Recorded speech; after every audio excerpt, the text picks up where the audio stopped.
Wisconsin's oldest and one of the world's oldest family-owned Harley-Davidson dealerships celebrates 89 years this month. By all accounts of history, some would say Uke's Harley-Davidson in Kenosha should have never lasted this long. But it had the drive to make it through the tough times and thrive in the good.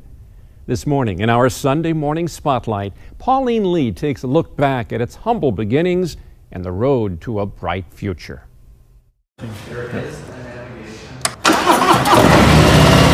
Music to my ears when you hear a Harley engine start up.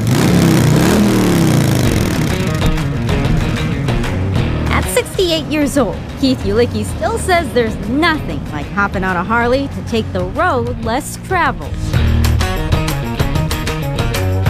Riding in a car keeps you closed in and you don't see the world. When you ride a motorcycle, you see everything. He's the president of Uke's Harley-Davidson in Kenosha, and he loves rolling into work every day. To be in this gorgeous building is amazing to us. You don't take it for granted. Not at all. He and his wife Nance have celebrated their joy for riding with the community here for 30 years. All right, everybody, let's congratulate Gary and Karen on their 2012 Tri-Glide. It's a big deal when you buy a motorcycle. It's fun, they're happy. No, that never gets tired. You can do that every second. But take a walk. What's in here? It's a lot of old stuff. Through the dealership's second-floor museum. And it's all original. It's all the families. And you'll discover the love affair between the Ulickis and Harley-Davidson dates back nearly 9 decades. Back in 1930 was the height of the Depression, and my father was really a farm boy. At the time, Keith's dad Frank was just 21 years old with a fascination for Harleys. He would ice race us on the lakes. He was an adventurous man. Well, he did everything on a motorcycle. Anything you could do on a motorcycle, he did. Ice race, hill climb. He loved them so much, he took a gamble during the worst economic downturn in history to buy the dealership in Kenosha. So there's two different stories. My dad paid $250 or $295 for the dealership. He rented this building.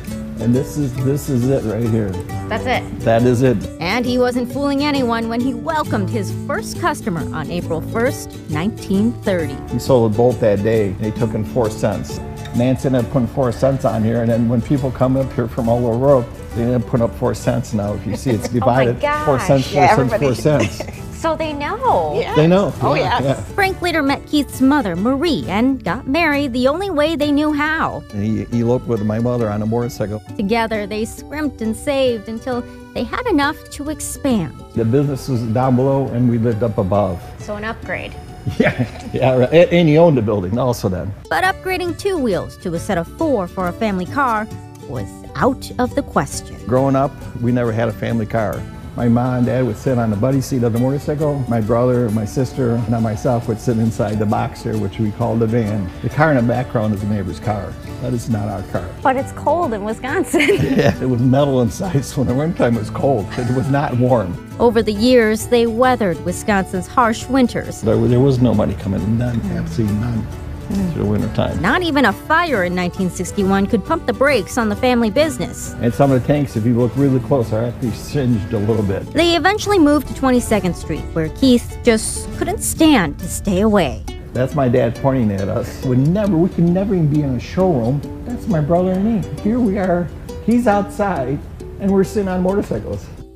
Keith later raced motorcycles for a living, even getting sponsored by Harley-Davidson. These are the bikes I raced. And the racetrack was where he introduced the love of his life to his love of bikes. I was raised 12 years Catholic school, so very sheltered life. It kept going through my head, how am I going to explain this to my parents? And then you had a little bit of extra pressure having such a pretty girl there. It was good, it helped out my racing career. Keith eventually retired and went into the family business, facing some of the toughest years yet in the mid-'80s. I don't even want to tell you this, but in 1984, we only sold 12 brand new bikes that year. For the entire year? The entire year. We do that in a couple days now. Nance hopped on full-time when the good times rolled once again in the 90s. It just absolutely went crazy. People lined up outside, slept outside, so they could be first in line to buy a motorcycle. By then, they had renamed the shop to Uke's Harley-Davidson in honor of Frank, Their new 60,000 square foot facility opened in 2003. This is actually a dream. Not even the recession or 5 years of construction on I-94-41 could have kept even the most loyal of customers away. It was a very, very difficult time. And through it all, they've taken pride in staying a family-owned business. It's got a whole different feel to it. It's more warmer, the love feeling. The same love that one man had 89 years ago that will continue to grow for years to come. He'd be very proud of this building and where we are, because he would never imagine we could be here. Never in a million years.